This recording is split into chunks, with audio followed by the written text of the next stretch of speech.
Boa noite a todos, a todas e a todes que estão nos assistindo. Eu sou Samara Garcia e queria agradecer o convite da Sim para estar aqui hoje mediando esse bate-papo com Maiara e Pablo sobre a criação desse trabalho, dessa reestreia de Leveza em Tóxico. Então, aproveito para iniciar a primeira provocação e para que vocês se apresentem também para quem não os conhece, perguntando quais são, o que nutre, né, a composição de Leveza em Tóxico, quais são os atravessamentos que vão chegando para vocês quando vocês estão produzindo esse vídeo circo que vocês partilharam com a gente. Boa noite a todos. Amiga, nós que agradecemos a sua presença aqui, a sua parceria de caminhada, né? Não só na cena, mas para além da cena, isso é uma grande parceria. O que nos atravessou, né, durante a criação do Leveza em Tóxico? O Leveza em Tóxico, ele passou por várias etapas. Ele foi um trabalho que ele foi pensado e criado durante o período de isolamento social mais severo, né, que foi ano passado, assim, de maio, mais ou menos, a agosto, setembro do ano passado. E aí, hoje a gente estava conversando sobre a linha do tempo, né, do Leveza em Tóxico. E aí, então, foi isso. Entramos em pandemia, ficamos isolados e veio a nossa necessidade de sobreviver e resistir, né? Era uma coisa muito pertinente, sobreviver e resistir. E aí a gente passou por esse plano das aulas virtuais, né? Que estava acontecendo, estava todo mundo tentando se adaptar. E a gente dava aula numa academia de dança e a gente tinha que dar aula de malabares.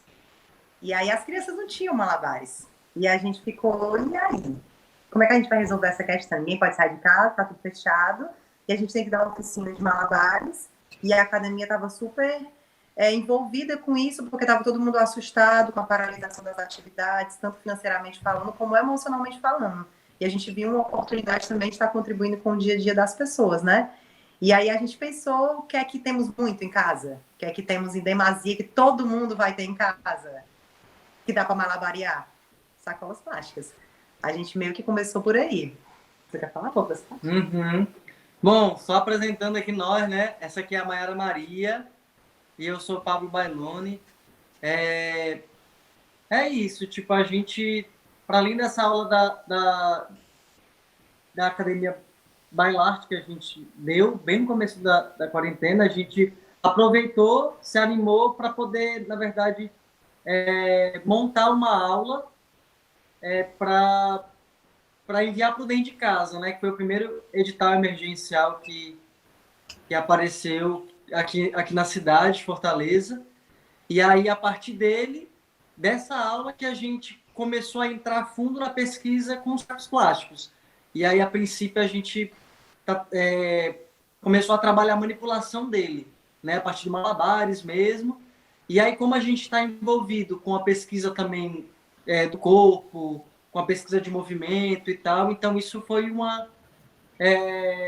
fez parte do processo, né? Porque a gente está, como eu falei, envolvido nisso, né? Nessa pesquisa também. E se a gente foi acumulando também durante a pandemia, a gente foi pegando, por exemplo, algumas oficinas. Teve uma oficina que a gente tomou com um amigo meu lá de Santos, que é o Daniel Meirelles, ele também é palhaço, é artista visual e tal. E aí tem uma oficina de construção de boneco e máscara a partir do material reciclado, né? Tipo, e aí a partir dessa oficina, por exemplo, a gente pensou em algumas figuras assim bem chaves que tem no vídeo, né? Leveza em Tóxico em si. Aí isso, a gente partiu bem da técnica, né? A gente partiu desse lugar técnico do malabares e a gente começou a descobrir um mundo na manipulação dos sacos. E isso abriu outras portas. Porque, como o Pablo falou, uma coisa que eu gostaria de ressaltar aqui é que essa nossa pesquisa ela foi alimentada e ela existiu graças a vários editais que aconteceram de fomento à cultura, né? Por isso a importância dos editais de fomento para que a gente possa resistir e continuar criando. Porque o primeiro trabalho que a gente fez com sacolas plásticas se chama Tempo de Respiro, que saiu desse edital do Dentro de Casa. que era exatamente, engraçado o nome que a gente vai colocando nos nossos trabalhos, né? Era um respiro que a gente estava tendo literal, financeiramente, essa oportunidade de estar criando, de estar assim, se envolvendo em outras coisas, que a gente teve que abandonar várias, no sentido de guardar dentro da gaveta, e abriu várias portas porque a gente começou a se questionar e a se indagar sobre isso. E aí, essa ruma de sacola plástica? A sacola plástica é um dos lixos mais nocivos que a gente tem, porque ele não é reciclável e tem aos montes e ele se perde facilmente na natureza, dentro do mar. E a gente começou a se imbuir desse lugar da sacola plástica. E aí, no meio dessa pesquisa, a gente assistiu o documentário do Vic Muniz, o Lixo Extraordinário, do Vic Muniz, não, com o Vic Muniz, né, porque o documentário vai para além da figura dele, ele é um catalisador, é um documentário incrível, e dentro desse documentário, ele faz recriações de obras clássicas de arte com material reciclado. E aí eu tenho uma pira muito grande com a obra do Dalí, Os Elefantes. E aí o Pablo me veio com essa ideia, e se a gente recriar alguma coisa a partir do lixo? E aí na hora me bateu o elefante do Dalí. Aí eu falei, o elefante do Dalí. E o Pablo, ano passado, tinha dado umas oficinas numa escola que o pessoal estava usando as pernas de pau na construção de bichos. No elefante também, numa girafa. E aí as coisas foram casando, né? As nossas vivências vão fazendo acontecer as nossas criações. Então, foi uma par de coisas que aconteceram que fez com que a gente mergulhasse nesse universo do lixo, mas através de uma técnica. A gente partiu circo, né? De uma técnica. Sim. Vocês falando assim sobre essa questão que é disparadora no processo, né? Que é essa relação com lixo. Aí eu lembrei de uma cena, né, do vídeo Circo Leveza Tóxico, porque tem esse paradoxo assim da sacola como uma coisa poética, né? Que quando você vê assim a sacola no ar, assim, no ar, né? Uma sacola que voa, assim, você fala, nossa, que poesia, né? Que dramaturgia isso tem, né? E aí, só que tem esse lugar de ser um material altamente que gera muita poluição, né?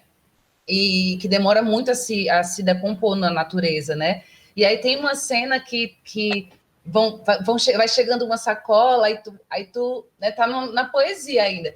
Só que vão chegando muitas sacolas, e aí dá para ver no teu corpo, assim, também um lugar de, putz, e agora? Vou fazer o quê com esse tanto de sacola? Assim, não tem reciclagem, não tem malabares que dê jeito, nem assim, é infinita, né? Porque é isso, são infinitas sacolas, né?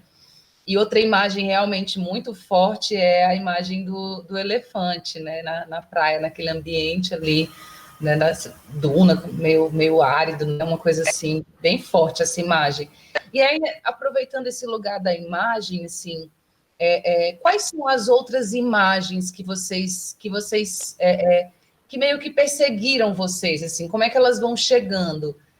Tem outra imagem forte para vocês durante o processo que vocês lembram, assim, durante a criação porque acho que a criação é um pouco isso, né? A gente persegue imagens, algumas nos perseguem, e a gente fica com aquilo fixo, né? Tu contou um pouco mais de como é que chega o elefante, né? Mas tem ali outras imagens que chegaram para vocês durante esse processo e que vocês não, assim, ficaram perseguindo ela ou ela perseguiu vocês?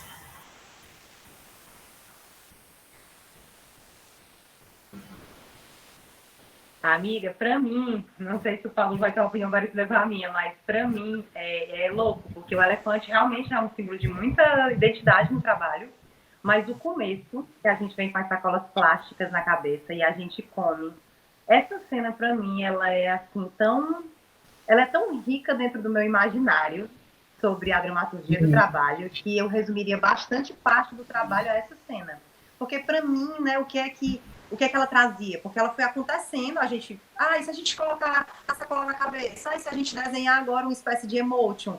E depois que a gente ia intuindo mais ou menos as coisas, a gente ia entendendo depois o significado, né? Para aquilo, assim, foi um processo entre intuição e cabeção, assim, bem misto. E aí, no meu imaginário, a dramaturgia dessa cena, ela fala, inclusive, sobre essas máscaras sociais que a gente veste, que elas são descartáveis e que elas são muito finas, né? E eu me lembrei muito do Zygmunt Bauman, quando ele fala de sociedade líquida. Acho que é nesse livro que ele fala sobre o uso do descartável em massa, e ele associa as relações que estão cada vez mais efêmeras e a desvalorização do ser humano. Enfim, ele faz umas outras viagens que nessa cena eu conectei muito com isso. Essas máscaras sociais que a gente coloca na cabeça, que a gente encara certos personagens para poder viver em sociedade, né? Para poder se adequar um pouco. E aí, a cena que a gente come e vomita, ela tem um duplo sentido. Para mim, ela tanto tem o sentido de quando a gente tem que engolir essas máscaras e a gente acaba passando mal, entendeu? De alguma forma, por estar ali, né, disfarçando o que a gente é e tal, colocando uma película entre nós e o outro. E também os bichos que comem os sacos plásticos, achando que são alimentos. E a gente tem, né, vários aí mini-docs e documentários, enfim, que falam sobre pássaros, espécies de pássaros que estão sendo extintos, de peixes que estão sendo extintos, de tanto comerem plásticos que estão no mar. Então, essa dramaturgicamente, essa primeira cena, eu acho que eu poderia falar de tudo que eu penso do resto do trabalho nessa cena. Vai, falei que só, talvez. Não, eu acho que a cena que me perseguiu, assim, mais foi a cena do vômito. Que, na verdade, foi um filme, assim, que a gente estava assistindo, e aí eu vi essa cena, como é o nome do filme? Você lembra? É um filme espanhol, né? Eu não vou lembrar o nome agora. Mas... É sobre um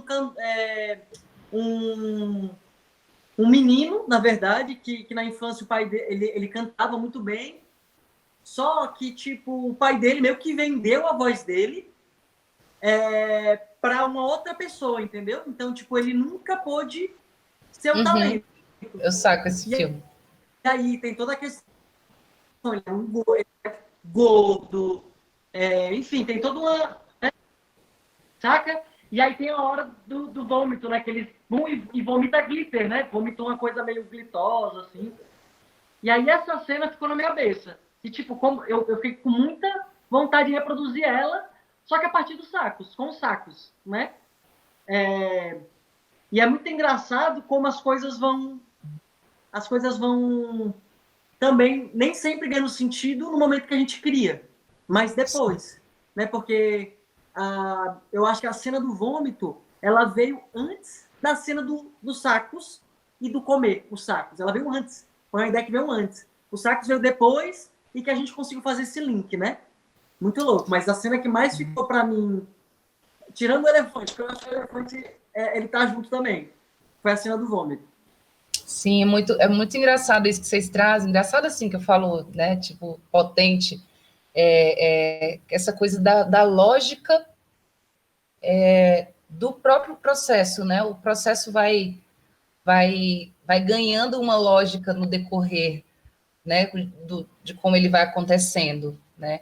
E é muito isso que vocês trazem, né? Uma coisa que vai atando, um nó que vai atando assim, e construindo isso que a gente chama de dramaturgia. Deu uma cortada aqui. Vocês estão me ouvindo?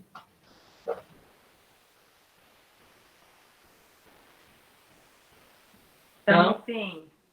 Massa. Às vezes dá uma travadinha na tela, mas a gente ouve perfeitamente. Massa. E aí eu fiquei curiosa também de conversar um pouco, de trocar um pouco e ouvir vocês sobre esse lugar do vídeo circo, né? Quando vocês afirmam, né, que o trabalho é um vídeo circo, o que vocês estão querendo dizer com isso, né? Eu até imagino, porque eu acho que sim, eu acho que esse trabalho ele tem muitas ferramentas mesmo da linguagem audiovisual, né? Não é só um registro de um trabalho, né? De uma cena, né? De um trabalho cênico, mas é um trabalho pensado para esse dispositivo, né? Que é dessa tela, que é intermediado por esses dispositivos, né? E aí queria que vocês falassem um pouco sobre isso, assim, quais foram os desafios ou os lugares que vocês encontraram, assim, pensando a criação do Leveza Tóxico para o vídeo.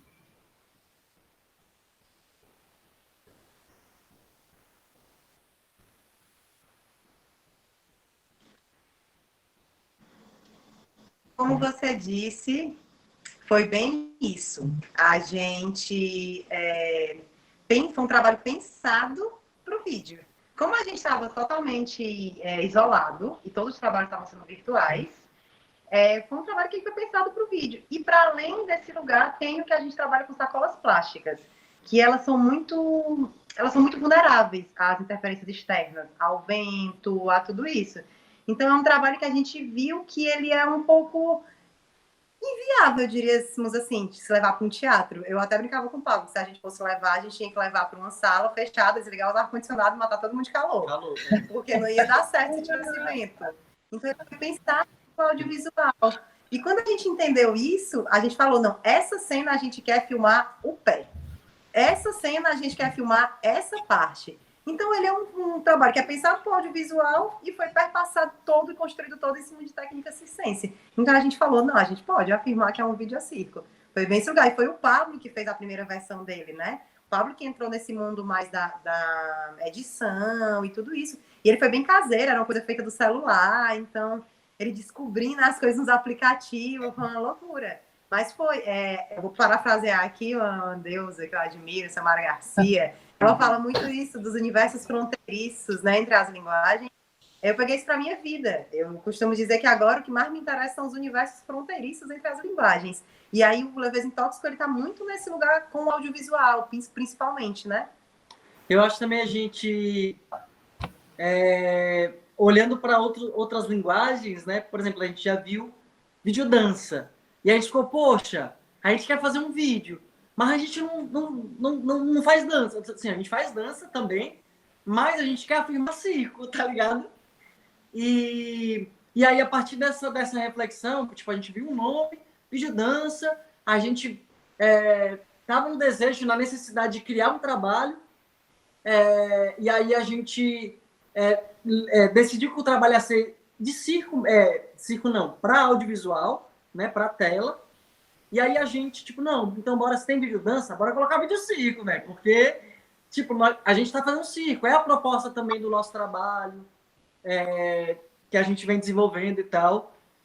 E isso, né? E aí também como fazer, e aí eu acho que isso tá, eu vou falar uma parte mais individual mesmo, assim, como fazer esses links também, de alguma forma, das técnicas, né, que a gente traz para o vídeo, assim, sabe? Como a gente pode utilizar essas técnicas de uma outra forma, assim, mas não abandoná-las. Trazer para dentro, trazer como a gente pode inseri-la. Assim, a priori, o elefante na perna de pau, não sei, tipo, a gente pensou só numa imagem, entende?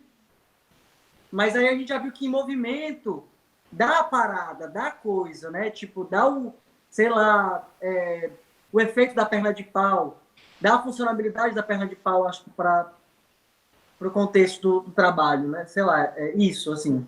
Sim, e aproveitando esse gancho do que o Pablo traz em relação às técnicas, assim, também caminhando assim para o final desse nosso bate-papo, eu fiquei também pensando aqui, assim, que me capta muito esse trabalho de vocês, assim, não só pela poética que transborda na dramaturgia do trabalho, mas também por esse lugar, assim, que está muito presente no circo hoje, né, que é de que a gente não dá mais ênfase, né, nas nossas criações ao número, ao truque, né, às figuras, mas a gente dá ênfase ao gesto, né, a unidade mínima ali nas nossas criações, né?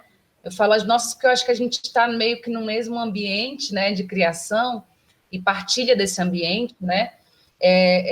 A gente está mais focado em pensar, por exemplo, o gesto, né? E eu acho que isso está muito presente dentro do trabalho de vocês, sem abandonar a técnica, mas também sem trazê-la ao centro, né? Sem dá-la a importância central do trabalho, né? Então, eu queria que vocês partilhassem um pouco com a gente como é que também essa técnica, mas num lugar mais investigativo, assim, como é que isso chega dentro do trabalho para vocês?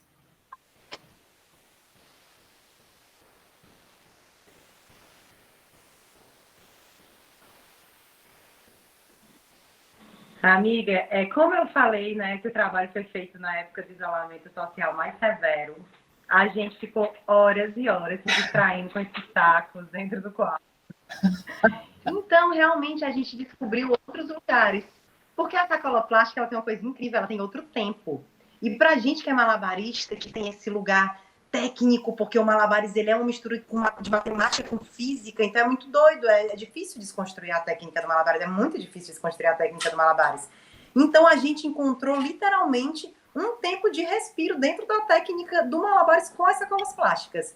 E aí nasceu um mundo, né? De repente a gente podia manipular com um pouco mais de tranquilidade, um pouco mais de investigatividade, sei lá se eu posso dizer essa palavra, mas isso, entende? Então foi literalmente um respiro e um grito, né? Sufocado no meio de todo o medo e o pânico que era o isolamento social. Então ele realmente foi um respiro que a gente pôde se entreter muito, investigar e pensar e descobrir outros lugares. E eu acho que a gente estava muito afim de inventar mesmo, de descobrir assim, né? Falo por mim, mas acho que posso falar um pouco pela gente. Uhum. É isso, a gente também estava com os treinos, né? Assim, no período de isolamento social mais severo mesmo, a gente estava num ritmo de treino, aí eu falo físico mesmo, assim, de movimento acrobático, de parada de mão, no que também era possível para um quarto, né? Assim, pequeno, não muito grande, já que o quarto do vídeo. E aí o que a gente investigou mesmo, que a gente não tinha, assim, não tinha parado para prestar atenção e tal, nesse outro tempo, foi os sacos plásticos, né, sacolas plásticas. E aí, as outras ferramentas que a gente trouxe de movimentação de corpo e tal, a gente estava investigando paralelamente nos treinos, né? Então, tipo, foi um momento muito bom também para a gente pensar em dramaturgia, pensar em como a gente realmente faz a leitura de todas as imagens que a gente trouxe para o trabalho e como a gente solta elas lá, se solta todas, se não solta, enfim. Foi um momento também de ver coisas, de investigar muitas coisas, de ver trabalhos, de fazer também, tipo, oficina e tal. É isso. Então, meio uma coisa retroalimentando a outra, assim. Eu acho que a gente procurou muito diluir a técnica dentro da poesia e da proposta de investigação, né? Eu estava muito desapegada, eu queria realmente procurar diluir a técnica o máximo que eu pudesse. Eu acho que o Malabares ele me chamou mais para esse lugar, porque já era um lugar que eu tenho tecnicamente muito construído ali, naquela forma de fazer malabares. E eu queria muito desconstruir esse lugar. Então, para mim foi bem desse lugar. Que ótimo. Isso está muito presente, assim, dá para isso transpassa assim dentro do trabalho, assim, esse lugar de acho que de desapego e de disponibilidade para o encontro ali com o que está sendo, com o que está surgindo dentro do processo da criação. Acho que isso fica muito evidente. E aí eu queria mais uma vez assim parabenizar vocês por esse trabalho lindo que vocês produziram, né? Por esse nesse momento tão propício para criá-lo assim, né? Com recurso, com uma equipe maravilhosa e que ele circule por várias telas aí desse Brasil. Parabéns, amores, e gratidão por estarem aqui, assim, por terem me convidado para estar aqui com vocês, partilhando esse processo.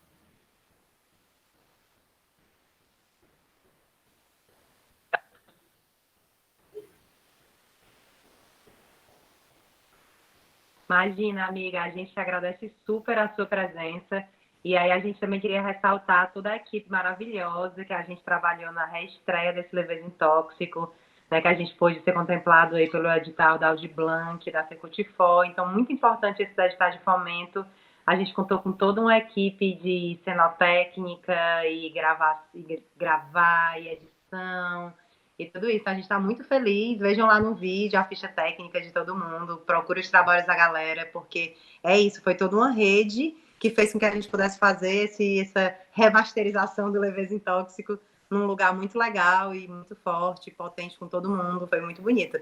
E, amiga, muito obrigada por estar aqui com a gente. Valeu, muito Samarica. obrigada por esse bate-papo. Muito obrigada. Milhões de beijos. Beijos. Gratidão a todos aí que assistiram e vamos. Valeu, Marquinhos, que está na transmissão aí também. É nóis. Obrigada, Bora, gente. Um beijo. Boa noite a todos que estão aí nos assistindo. Até a próxima. Boa noite, galera.